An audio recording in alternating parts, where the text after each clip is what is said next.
Hello students, मैं doctor Renuka Verma अपने channel botany ज्ञान में आपका वेलकम करती हूँ। आज जो टॉपिक हम पढ़ने वाले हैं ये है role of morphology in taxonomy, यानी कि मॉर्फोलॉजी का वर्गीकी विज्ञान में क्या रोल है, इसे हम देखने वाले हैं। और आगे आने वाले लेक्चर्स में इसी तरीके की सीरीज आने वाली है जिसमें हम ये देखेंगे कि बॉटनी की डिफरेंट ब्रांचेस जो हैं वो किस तरीके से टैक्सोनॉमी में हेल्प करती है या टैक्सोनॉमी में रोल प्ले करती है। तो ये जो टॉपिक है वो एमएससी और आरपीएससी असिस्टेंट प्रोफेसर बॉटनी के पेपर फर्स्ट की यूनिट 6 का एक टॉपिक है। और आज का टॉपिक स्टार्ट करने से पहले अगर आप मेरे चैनल पर नए हैं तो प्लीज़ मेरे चैनल को सब्सक्राइब कर दीजिए और बेल बटन दबाकर नोटिफिकेशन स्टार्ट कर दीजिए। तो टॉपिक स्टार्ट करने से पहले हम थोड़ा सा मॉर्फोलॉजी के बारे में जान लें कि मॉर्फोलॉजी क्या है। मॉर्फोलॉजी यानी कि आकारिकी, हिंदी में आकारिकी कहते हैं। और मॉर्फोलॉजी होती क्या है? देखिए, मॉर्फोलॉजी यानी कि इजीली ऑब्जर्वेबल जो कैरेक्टर्स होते हैं किसी भी प्लांट के, किसी भी ऑर्गेनिज्म के, उसको हम मॉर्फोलॉजी के अंदर लेते हैं। जब हम बॉटनी की ब्रांच की बात करते हैं तो यहाँ पर प्लांट की ऑब्जर्वेबल, या हम ये कह सकते हैं कि जिन कैरेक्टर्स को हम इजीली नेकेड आइज से देख सकते हैं उन कैरेक्टर्स को हम मॉर्फोलॉजी में इंक्लूड करते हैं। तो टैक्सोनॉमी क्या है? टैक्सोनॉमी क्लासिफिकेशन साइंस हो गई, या हम इसे हिंदी में कहते हैं वर्गीकी विज्ञान। तो ये जो क्लासिफिकेशन है वो बेस्ड तो मॉर्फोलॉजी पर ही होता है अधिकतर।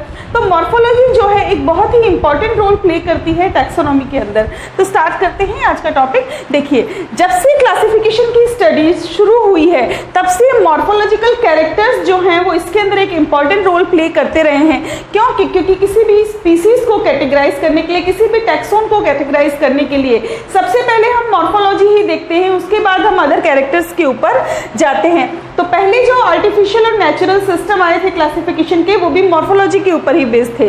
फ्लोरल मॉर्फोलॉजिकल कैरेक्टर्स जो हैं वो ज़्यादातर क्लासिफिकेशन के लिए यूज़ किए जाते हैं।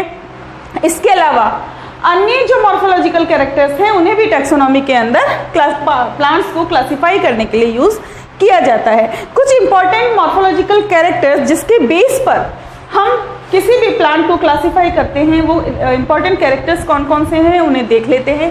पहला कैरेक्टर है हैबिट। हैबिट यानी कि स्वभाव। किसी भी ऑर्गेनिज्म का स्वभाव कैसा है, उसकी हैबिट कैसी है, उसके बेस पर हम उसको क्लासिफाई कर सकते हैं। देखिए, यहाँ पर हम प्लांट्स की बात करते हैं तो प्लांट हैबिट जो है वो किसी भी प्लांट को कैटेगराइज करने का एक इंपॉर्टेंट कैरेक्टर होता है। फॉर एग्जाम्पल, अगर हम हचिंसन की क्लासिफिकेशन की बात करें तो हचिंसन ने 1973 के अंदर हमने देखा था कि जो है दो तरह की सीरीज जो है सीरीज में प्लांट्स को क्लासिफाई किया था, लिग्नोसी और हर्बेसी। ठीक है, तो लिग्नोसी में उन्होंने उन प्लांट्स को रखा था जो वुडी प्लांट्स थे और हर्बेसी में उन प्लांट्स को रखा था जो हर्बेसियस प्लांट थे। तो सबसे पहले उन्होंने जो है किसे कैरेक्टराइज किया, किसके बेस पर क्लासिफाई किया? हैबिट के बेस पे प्लांट्स को क्लासिफाई किया। ठीक है, एरिकेसी का जो अनब्रांच स्टेम है और जो कॉन्वोल्वुलेसी है उसमें जो लाइना और क्लाइंबर फॉर्म है, ये भी इनका कैरेक्टरिस्टिक फीचर है जिससे कि इनको आइडेंटिफाई किया जाता है। कुछ हर्बेसियस प्लांट जिनमें स्पेसिफिक फीचर्स होते हैं जैसे एमेरिडेसी, इरिडेसी, लिलिएसी, इन्हें इनकी किन कैरेक्टर्स के बेस पे क्लासिफाई किया गया है? इनमें बल्ब की प्रेजेंस और एब्सेंस, जबकि एरिकेसी के अंदर अनब्रांच्ड स्टेम, एरेसी के अंदर underground rhizome, Musaceae and Araceae, Musaceae और जिंजिबरेसी, इन तीनों के अंदर ही अंडरग्राउंड राइजोम की प्रेजेंस और एब्सेंस के बेस पर हमने इन्हें अन्य ग्रुप से डिस्टिंग्विश किया है। ठीक है, राइजोम की प्रेजेंस जो है वो जीनस आयरिस का एक इम्पॉर्टेंट कैरेक्टर है, यानी कि जिनमें राइजोम्स जो हैं वो प्रेजेंट होंगे उन्हें हम जीनस आयरिस के अंदर एक बार ही रख सकते हैं। फिर अदर कैरेक्टर्स को फॉलो करते हुए हम ये डिसाइड करते हैं कि वो इस जीनस का सदस्य है या नहीं है। सिमिलरली अगर हम बात करें बल्ब के स्ट्रक्चर की तो जीनस एलियम जो है इसके आइडेंटिफिकेशन के लिए ये बल्ब की जो शेप है या बल्ब का हम कह सकते हैं जो स्ट्रक्चर है वो एक अच्छा और इम्पॉर्टेंट कैरेक्टर हो सकता है या है। नेक्स्ट है लीव्स। हम किसी भी प्लांट की लीव्स को नेकेड आई से जब देखते हैं, उसकी मॉर्फोलॉजी की हम बात कर रहे हैं, एनाटॉमी की बात नहीं कर रहे हैं, तो भी हम प्लांट्स को इजीली क्लासिफाई कर सकते हैं। तो लीफ की जो मॉर्फोलॉजी है वो भी टैक्सोनॉमी के अंदर एक इम्पॉर्टेंट रोल प्ले करती है।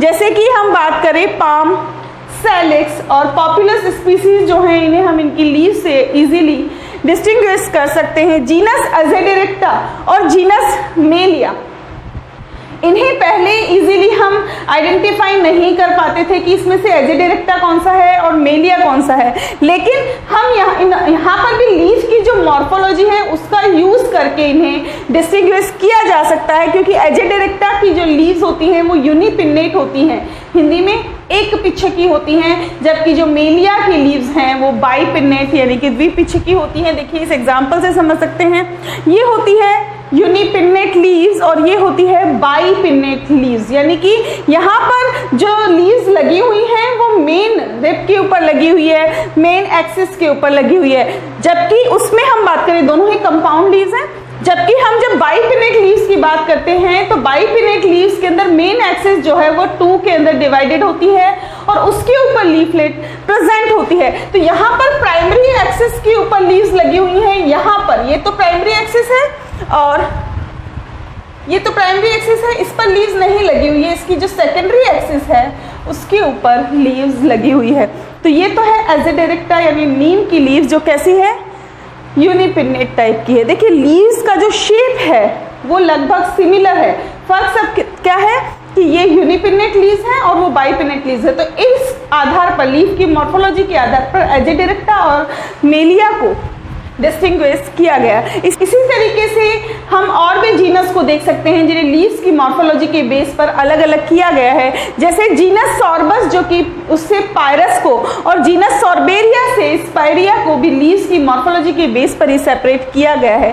इसी के हिसाब से जो इंटरपीट्यूलर स्टिप्यूल्स होते हैं, जो अनुपर्ण होते हैं, उनकी भी प्रेजेंस एब्सेंस या जो उनकी पोजीशन है उसके बेस पर हम किसी भी जीनस को जो है डिस्टिंग्विश कर सकते हैं, किसी भी टैक्सॉन को डिस्टिंग्विश कर सकते हैं। जैसे इंटरपीट्यूलर स्टिप्यूल्स जो हैं वो फैमिली रूबिएसी का मेन कैरेक्टर है, ठीक है। इसी प्रकार स्टिप्यूल्स जो हैं वो वायोला और सेलिक्स के आइडेंटिफिकेशन के अंदर हेल्प करते हैं।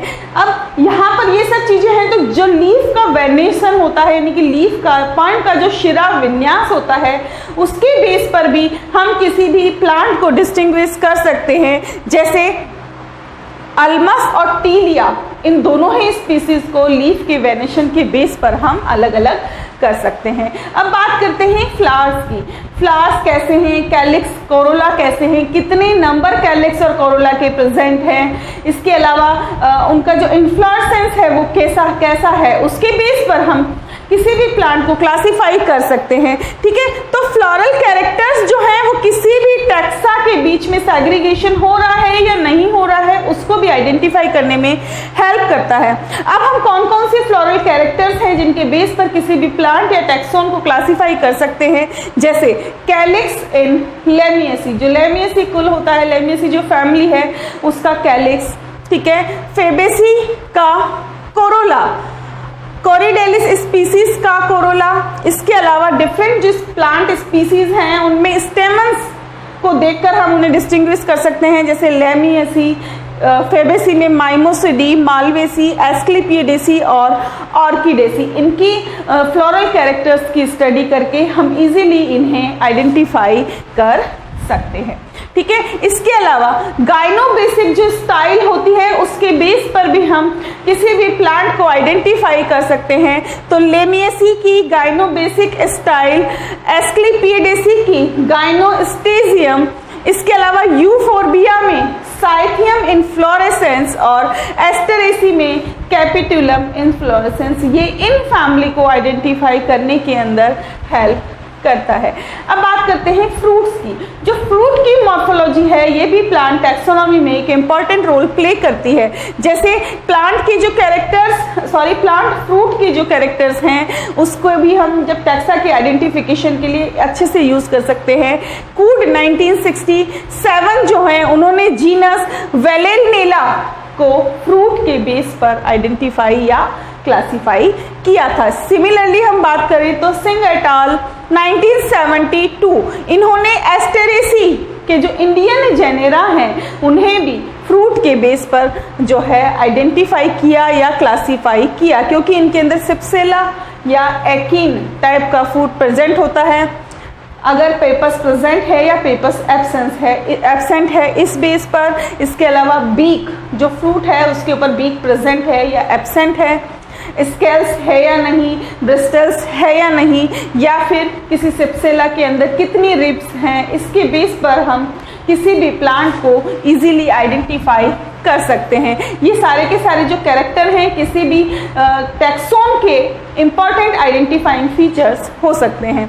मेलेंड्रियम, साइलम, सेरेस्टियम, ये जो है ये कैरियोफिलेसी के मेंबर हैं। इन्हें कैप्सूल में कितने वॉल्स प्रेजेंट हैं उनके बेस पर क्लासिफाई किया गया है। इसी तरीके से जीनस वेरोनिका जो है उसे सीड कैरेक्टर्स के बेस पर आइडेंटिफाई किया गया है। तो ये जो टॉपिक है वो क्या समझाना चाह रहा है, वो ये समझाना चाह रहा है कि किसी भी प्लांट के कोई भी ऐसे कैरेक्टर जिन्हें हम नेकेड आई से ऑब्जर्व कर सकते हैं, वो सारे के सारे कैरेक्टर किसी भी प्लांट को आइडेंटिफाई करने में या उसे क्लासिफाई करने में हेल्प करते हैं। वो कैरेक्टर कोई भी हो सकते हैं, रूट हो सकती है, स्टेम हो सकता है, प्लांट कहाँ पर पाया जा रहा है, उसके सीड कैसे है, फ्रूट कैसे है, लीव्स में वेनेशन कैसा है, स्टिप्यूल्स प्रेजेंट है या नहीं। तो इजीली ऑब्जर्वेबल जो भी कैरेक्टर्स हैं वो टैक्सोनॉमी में एक इंपॉर्टेंट रोल प्ले करते हैं। तो आई होप ये टॉपिक जो है आपको क्लियर हो गया होगा।